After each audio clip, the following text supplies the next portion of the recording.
Welcome to the Chat About Life with Nick and Dana. And today we're going to do colorful language. What about it? So the setup of it is one student use a colorful language and another student doesn't like the colorful language. It probably means a swear word or not, but we don't know what that is yet. Okay, so that's exactly what happened. We were in class doing our share time, and one student used colorful language. And we have another student who was really bothered, they can't say that word.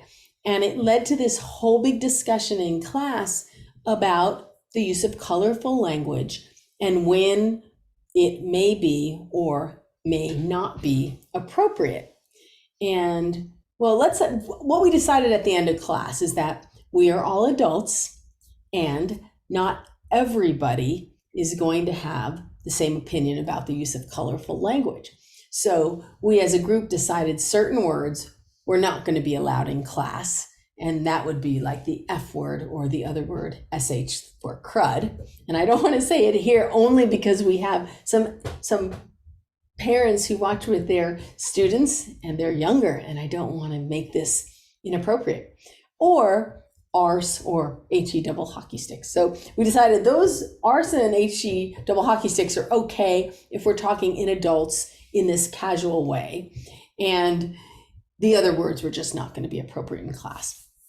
And then we also had a little discussion about what you could do if you were talking one-on-one with someone and they were using offensive language, right? Yeah. So that's kind of the discussion. And I don't know, Nick and I just have been talking about it a lot. So Nick, what's your opinion on the use of colorful language? Do you personally use colorful language?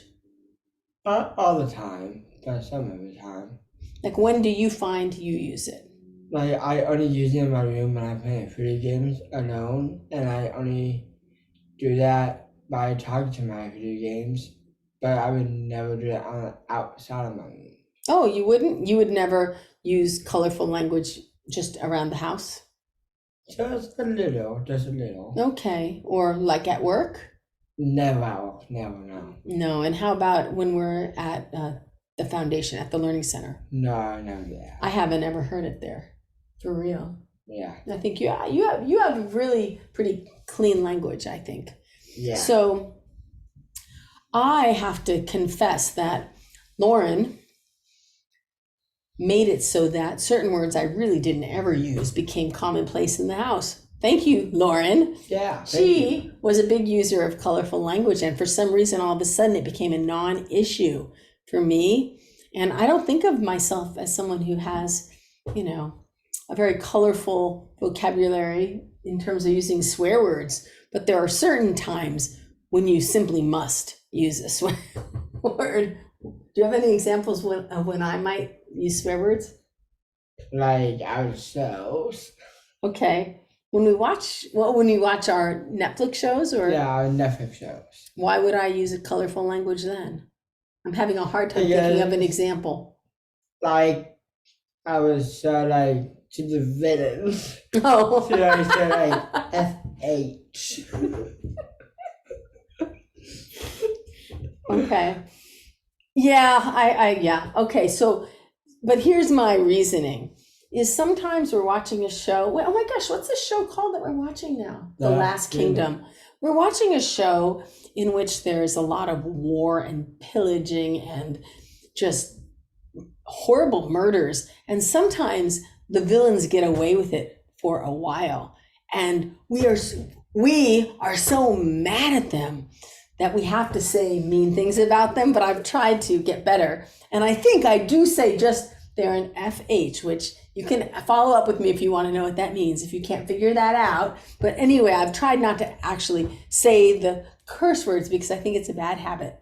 Or sometimes I think when I'm driving and people do moves that are just bad, I might say something. I might use the word arse once in a while, but I think other than that, I'm pretty clean in my language. Yeah. And I don't think it slips in when I'm working in a professional capacity at all. Yeah. So, but seriously, Lauren, when she was in high school, she had a potty mouth. And all of a sudden I would find myself slipping into potty mouth world.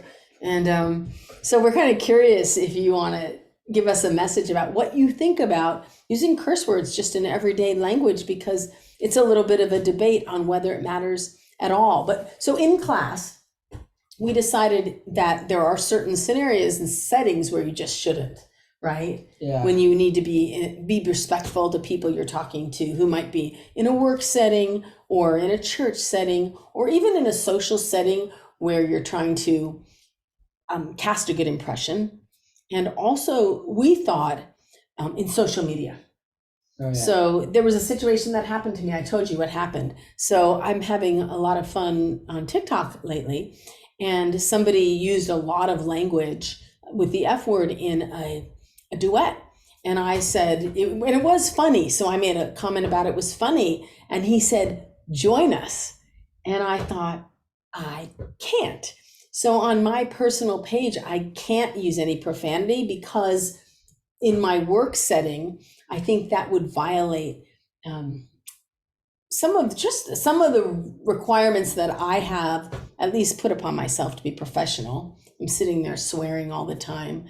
And also because I work with students, I mean, some of the students are, 3 to 5 years old. I'm not going to go around saying the F word in social media and then expect parents to trust me with their kids, right? Because for some parents, it's a big deal and they're really adverse to any language. But then we also thought, what do you do if someone that you're hanging out with and it's just the two of you thinks, if you don't like the way they speak? Do you remember what we said about when you're in that one-on-one situation? What? We kind of said that if it's really offensive to you, you could just let them know. You would prefer that they not use that language in front of you. I think you could do that nicely. Yeah. But we basically told this student that in our casual share time, if it wasn't kind of one of the bigger curse words, if it was just saying, heck or arse, and it was part of the conversation, and this is just the way that student speaks, then she could just know that she doesn't have to use those words, but not really pick on him for using them because we are all adults, right? Yeah. Okay. Is there anything else to say on this subject? I think it's a pretty quick subject. We were just curious what people thought. What? I have a quick one. What? In my defense, my mom does TikToking and I call it obsession. That has nothing to do with using colorful language. And how is that in your defense? You're just throwing me under the bus. He does. He calls, when I do the TikTok stuff, an obsession. It's not. It's playtime, dude. It's did it all the time. She's doing it now. I don't. I specifically leave my phone far away when we're doing our show. You do it close and not pay attention. Oh my gosh, I can't. Our show, we have to pay attention during our show. Just don't listen to him. He's telling lies. That's a different subject. All right. So, question of the day. What do you think about colorful language? Do you use it? Do you not use it? Are you offended when people use it? Is it all right with you? When you really have to emphasize something that is making you so angry, can you do it by just saying crud or fudge? Oh gosh, that reminded me when I was growing up, my mom was so against colorful language and we couldn't say anything. So if you passed gas, you had to call it a bubble. Like we never used FART as a word. That wasn't anywhere in my house. And we said shoot and fudge, and just grandma was really, really specific about language. And so I don't know how you grew up. I'd be curious to ask how people grew up. Yeah. All right. So we're going to keep this short because our dinner was delivered and we just finished class. So have a beautiful week and we'll see you guys. See you guys later. later. Bye. Take care. Bye. Take care.